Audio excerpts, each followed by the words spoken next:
Hi everyone, my name's Anne-Marie. Welcome to Card Making Project 527.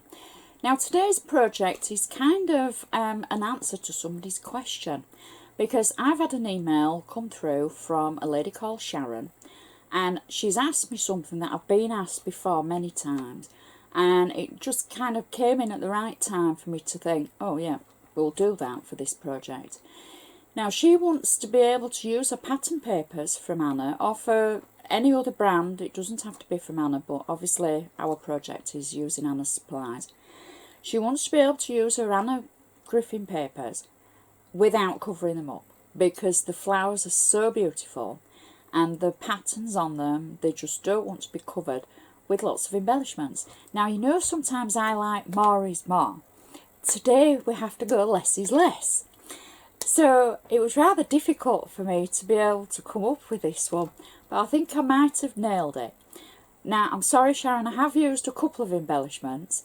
However, I think because they're not kind of covering anything up, it just enhances it. I might have cracked it with this one. Everything I do use, I should put in a detailed list on my blog, so please be sure to check it out. Now, there's always lots more photos on there and lots more information as well, and there's links and item numbers of the items that I've used, so do have a look. And I do love hearing from you, and I do listen to you, which it kind of goes to show today with creating this, with helping Sharon's problem. I can't create all of them for everybody's problems, but this, it was a reoccurring problem and it just kind of came in at the right time. I think I've just repeated myself there. So I'm hoping it does the job. Let me know what you think. Do you like the videos? Do they give you inspiration? Do your toes curl up when I use too many embellishments? Do I put the bows in the right place? Do I put them in the wrong place? It's everybody's creativeness that shines through.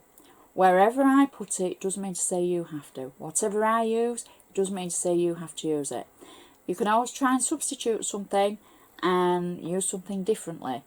That's why we're all different, but we all like to craft.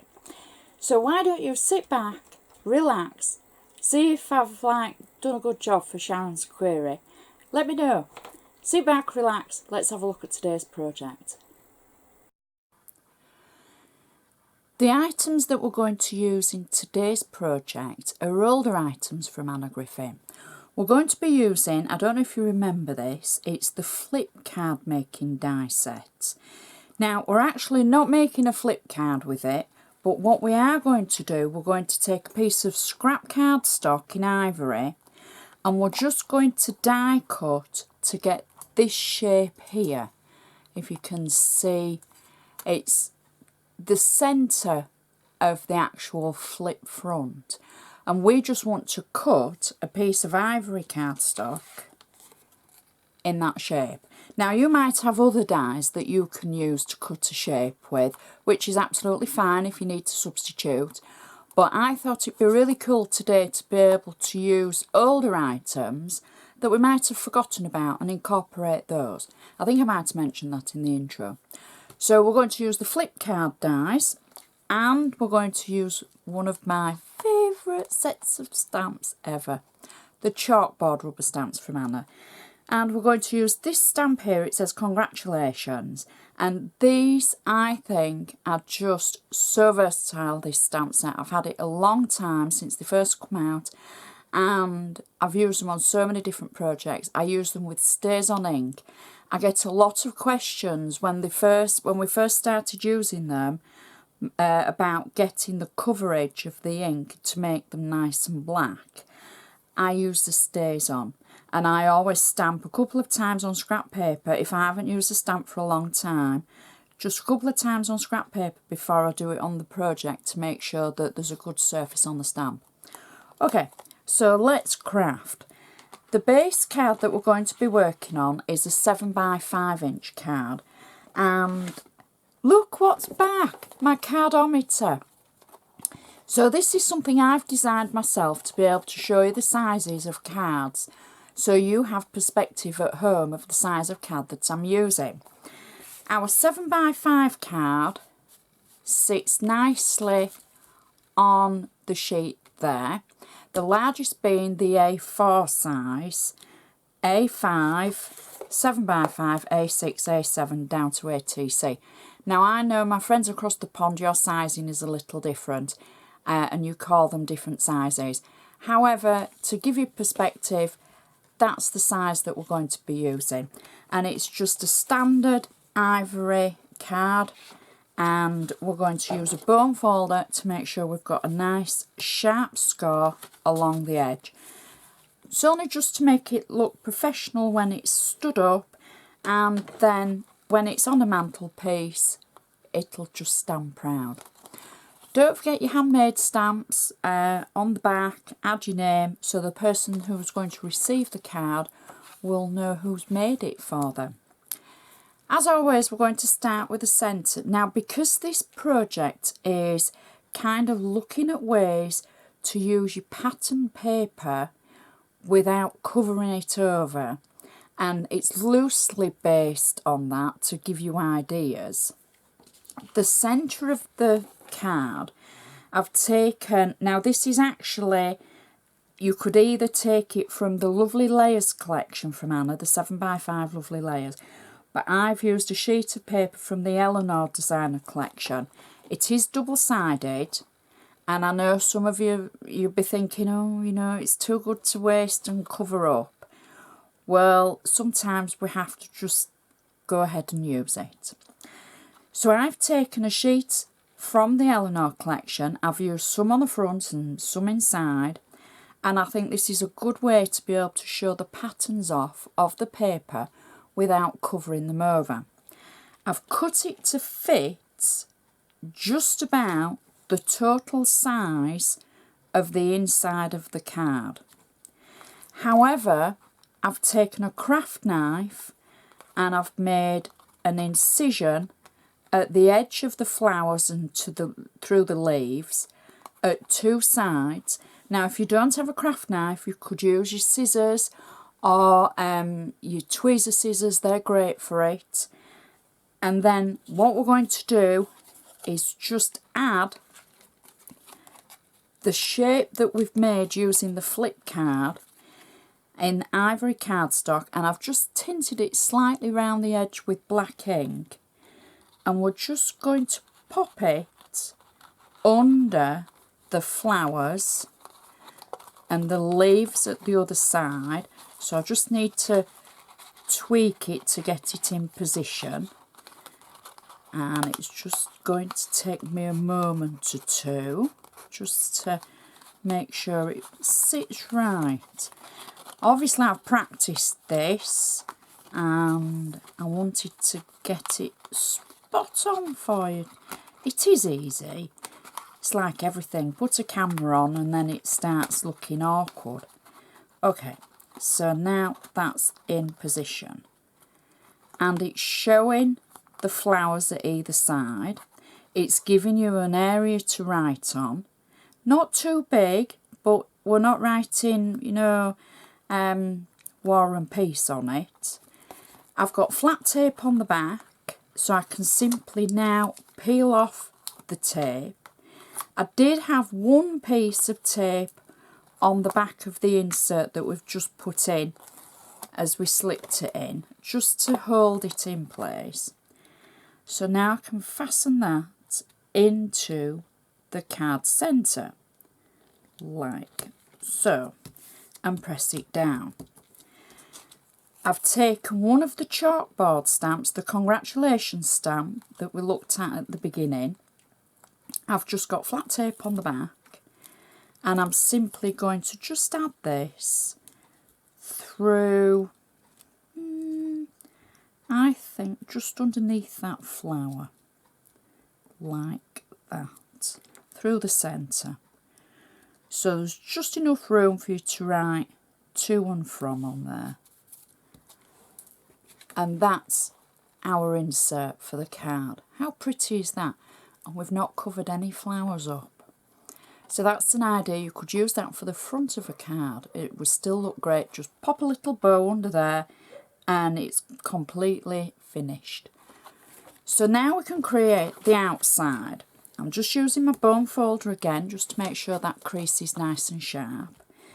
Now the base of the front of the card is from the same Eleanor sheet. I used one sheet of paper for this, and I'm saying paper, it's actually cardstock. It's card weight, not text weight. I've cut it out to fit the actual card, and I've used my ink pad to tint along the edges in black. I've been quite heavy in some places, and I've taken the shadow in up the corners. I've not tried to do it really well because I want for you to think that you can do it, which you can. It's not, you don't have to be an artist to be able to do your inking and blending. So now we can add the front to our card, and it already pulls the eye into the pattern paper. The next layer, now we're not covering it up, not at this point, not totally. I've taken one of the lovely layers, 7x5 size from Anna, and I've cut it down. Now this is one of the frames. I've cut it down, I've got foam pads on the back, and I'm simply going to make this into a frame to frame the actual flowers, like so. Then our next layer is from the one sheet of cardstock. Because the pattern is on there a few times, I've taken the pattern and I've cut it out. So I've cut it out like old-fashioned decoupage, still keeping the same flowers because it's the pattern that's repeated on the sheet. Now if you were looking at this point not to cover anything up, at this point you could just simply frame those patterns on your cardstock, whatever it is, whether it's from the Eleanor collection, the Charlotte collection, the Rose collection. So you could frame that pattern, add a sentiment at one corner, maybe a bow, and nobody would ever give you your card back, but it would still be really pretty and you're not covering the pattern up. Now in our case, I don't want to make your toes curl, but we are going to cover the pattern up. However, we're covering it with the same pattern. So it's just like old-fashioned decoupage, where I've cut out the pattern, again from the same sheet. I've got 3D foam underneath it.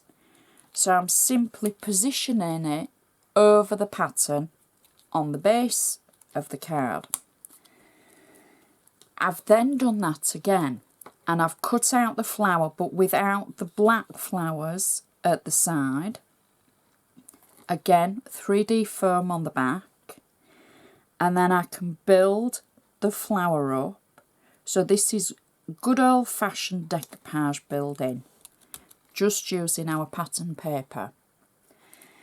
Next, I've taken a sentiment from the favourite sentiment stickers.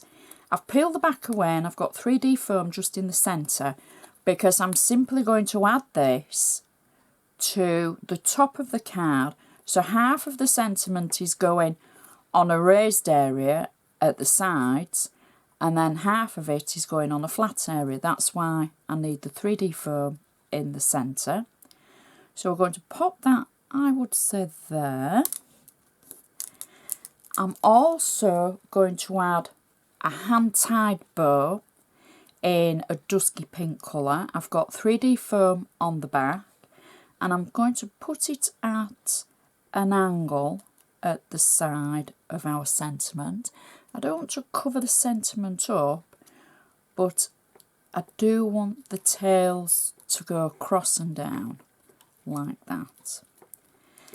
Then I've taken 2 butterflies from the favourite Birds and Butterfly 3D stickers, and I'm going to add one of the butterflies, I think at that side there, and then the second one I'm going to add just to the top there, and that is our card finished.